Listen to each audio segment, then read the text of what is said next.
दोस्तों, भारतीय दर्शनों की श्रृंखला में आज हम बात करने वाले हैं नास्तिक दर्शन, बौद्ध दर्शन के बारे में। इससे पहले हमने आस्तिक दर्शनों के बारे में चर्चा की है। आस्तिक दर्शन 6 हैं: सांख्य दर्शन, योग दर्शन, न्याय दर्शन, वैशेषिक दर्शन, मीमांसा और वेदांत। दोस्तों, नास्तिक दर्शन 3 माने जाते हैं: बौद्ध दर्शन, जैन दर्शन और चार्वाक दर्शन। आज के वीडियो में हम बात करने वाले हैं बौद्ध दर्शन के बारे में। और हम सब जानते हैं बौद्ध दर्शन महात्मा बुद्ध की शिक्षाओं पर आधारित है। महात्मा बुद्ध का जन्म आज से 2600 साल पहले लुम्बिनी में हुआ था। ये स्थान आज नेपाल में आता है। महाराजा सुशोधन के पुत्र थे सिद्धार्थ, जो आगे चलकर महात्मा बुद्ध हुए। जब सिद्धार्थ का जन्म हुआ तो महाराजा सुशोधन को उनके ज्योतिषियों ने कहा था, ये बच्चा बड़ा होकर या तो एक चक्रवर्ती सम्राट बनेगा या एक सन्यासी बनेगा। महाराजा सुशोधन चाहते थे बच्चा एक चक्रवर्ती सम्राट बने, तो इसलिए उन्होंने उस बच्चे के लिए सारी सुविधाएं महल में ही उपलब्ध करा दी। सिद्धार्थ को दुनिया से वंचित रखा, उन्हें बाहर आने जाने नहीं दिया। तो दोस्तों, बौद्ध दर्शन क्या है, उसके आधारभूत सिद्धांत क्या हैं, मोक्ष की कल्पना इसके अंदर क्या है, इन सभी बातों के बारे में आज के वीडियो में जानेंगे। बने रहिए पूरे वीडियो में मेरे साथ।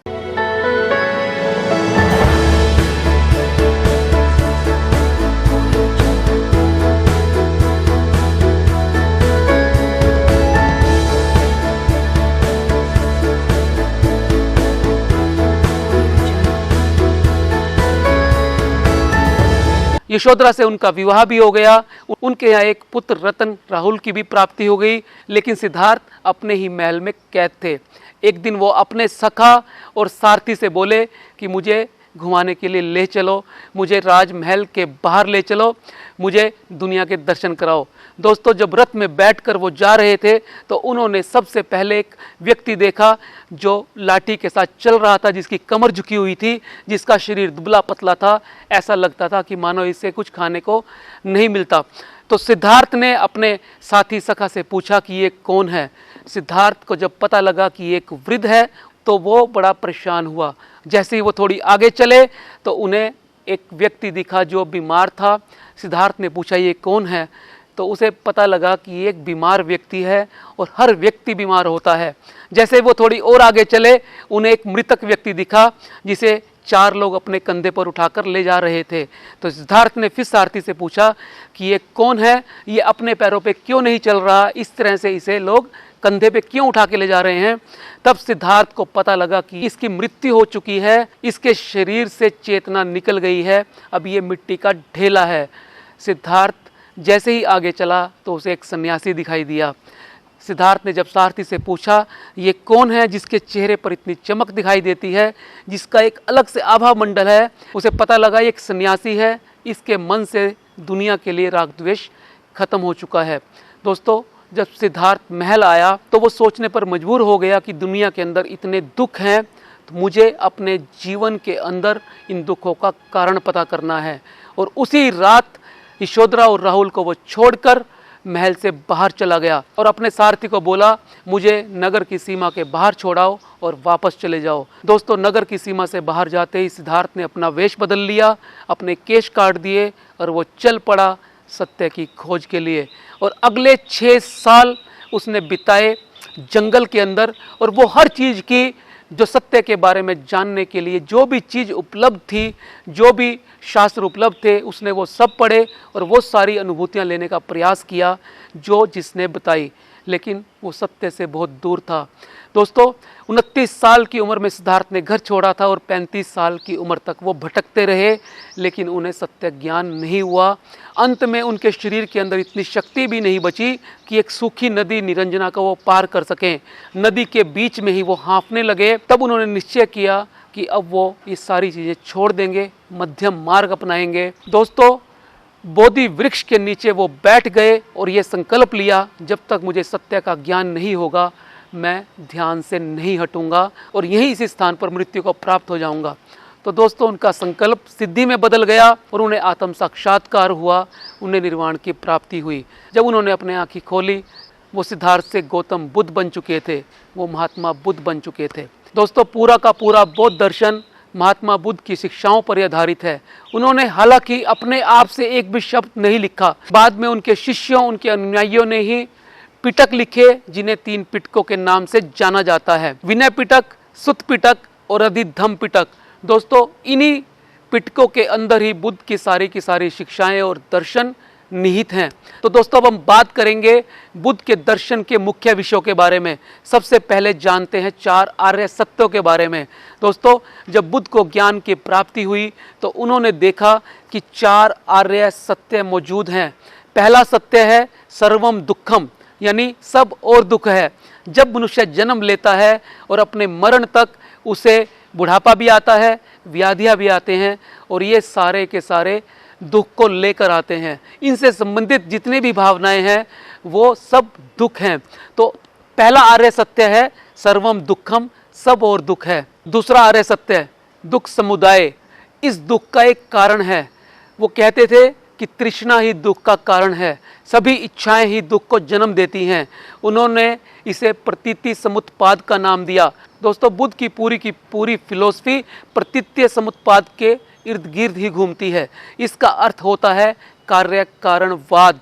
जिस तरह हर चीज के पीछे कोई कारण विद्यमान होता है, बिना कारण के कोई कार्य सिद्ध नहीं हो सकता। उन्होंने दुख के कारणों को 12 निदानों या 12 निदानों में बांटा है। तीसरा आर्य सत्य है दुख निरोध। दुख का निरोध संभव है यदि तृष्णा को अपने मन से निकाल दिया जाए, अपने जीवन को इच्छाओं से मुक्त कर दिया जाए तो दुख की निवृत्ति हो सकती है। और चौथा आर्य सत्य है दुख निरोध गामिनी प्रतिपदा। दुख को दूर करने का एक उपाय है जिसे उन्होंने आर्य अष्टांगिक मार्ग कहा है। दोस्तों, ये आर्य अष्टांगिक मार्ग ही बुद्ध की सबसे बड़ी शिक्षाओं में से एक है। यदि कोई व्यक्ति इस अष्टांगिक मार्ग को आत्मसात कर ले तो वो अपने जीवन से हर तरह के दुख को खत्म कर सकता है। आइए जानते हैं अष्टांगिक मार्ग के अंदर कौन कौन से 8 मार्ग बतलाए गए हैं। पहला, सम्यक दृष्टि। दोस्तों, जब हमारा दृष्टिकोण सम्यक हो जाता है, हम चीज़ों को जैसी वो हैं वैसा ही देखना आरंभ कर देते हैं, तब हमारा विवेक जागृत हो जाता है। दोस्तों, सत्य को सत्य देखना जैसे हंस दूध और पानी को अलग अलग कर देता है, सत्य और असत्य को यदि हम अलग कर पाने में सक्षम हो जाएं तो हमारी दृष्टि सम हो जाती है। और दृष्टि को सम करना ही सबसे पहला मार्ग है, क्योंकि अगले सब मार्ग दृष्टि के ऊपर ही टिके होते हैं। दूसरा मार्ग है सम्यक संकल्प। दोस्तों, जब हमारी दृष्टि सम्यक हो जाती है तब हमारे विचार भी सम्यक हो जाते हैं, हमारे संकल्प भी सम्यक हो जाते हैं, और जिस तरह के हमारे संकल्प होते हैं वैसा ही हमारा जीवन बनता है। तीसरा मार्ग सम्यक वाक। दोस्तों, जब दृष्टि और संकल्प दोनों सम्यक हो जाते हैं तो फिर बारी आती है वाणी की। जब हमारे विचार शुद्ध होंगे, सम्यक होंगे, सत्य होंगे, तो हमारी वाणी के अंदर भी उसी तरह का नज़ारा नजर आएगा। यानी हमारी वाणी भी सत्य होगी, पवित्र होगी, हम कोई बुरी बात नहीं बोलेंगे। और चौथा है सत्य कर्म। दोस्तों, वाणी से, विचार से, दृष्टि से ही हमारे कर्म जुड़े हुए हैं।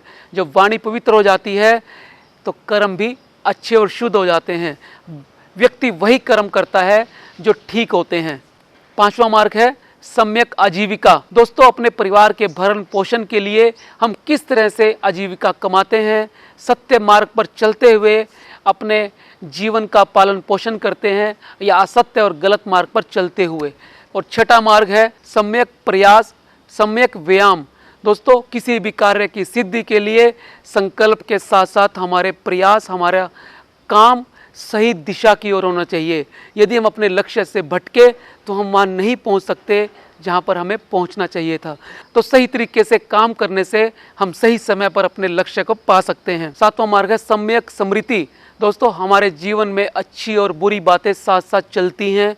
हमें कई बार बुरी बातें याद रह जाती हैं और अच्छी हम भूल जाते हैं। हमारा प्रयास ये रहे कि अपनी स्मृति को भी हम सम्यक रखें, वही बातें हमारे साथ रहें जो हमारे साथ अच्छी बातें रही हैं। बुरी घटनाओं को, बुरी बातों को, जिनसे हमारे जीवन में अवनति आती है, पतन होता है, या हमारे कर्म शुद्ध दिशा की ओर जाते हैं, उनको अपने जीवन से हम दूर कर दें और उन्हीं बातों को याद रखें जो हमारे लिए अच्छी हैं और शुभ हैं। और सबसे अंतिम 8वां मार्ग है सम्यक समाधि।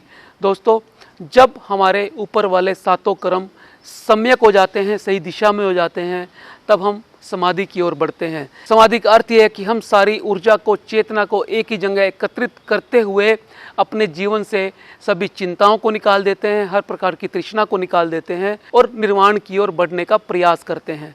यही सम्यक समाधि है। तो दोस्तों, ये वो अष्टांगिक मार्ग है जिस पर चलकर कोई भी व्यक्ति अपने जीवन के अंदर ही निर्वाण प्राप्त कर सकता है, मुक्ति प्राप्त कर सकता है। दोस्तों, बात करते हैं बौद्ध धर्म की मुख्य शाखाओं के बारे में।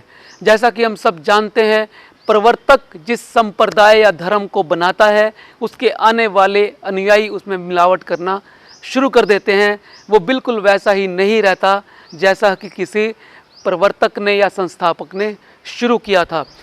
आने वाले अनुयायी या शिष्य उसके अंदर अपने तरीके से कुछ चीज़ें मिला देते हैं। तो दोस्तों, बौद्ध धर्म के साथ भी ऐसा हुआ और आने वाले समय में ये दो अलग अलग धाराओं में बट गया, जिनका नाम है हीनयान और महायान। जब व्यक्ति अपनी मुक्ति के लिए प्रयास करता है और उसे किसी और से कोई संबंध नहीं रहता, वो गुफाओं में, कंदराओं में या अकेले स्थान पर रहकर अपने लिए ही निर्वाण प्राप्ति के उपाय में लग जाता है, तो इसे हीनयान कहा जाता है। दोस्तों, ये बौद्ध धर्म का सबसे पुराना रूप है और दक्षिणी एशिया के अंदर ज़्यादा पाया जाता है, जैसे श्रीलंका और थाईलैंड।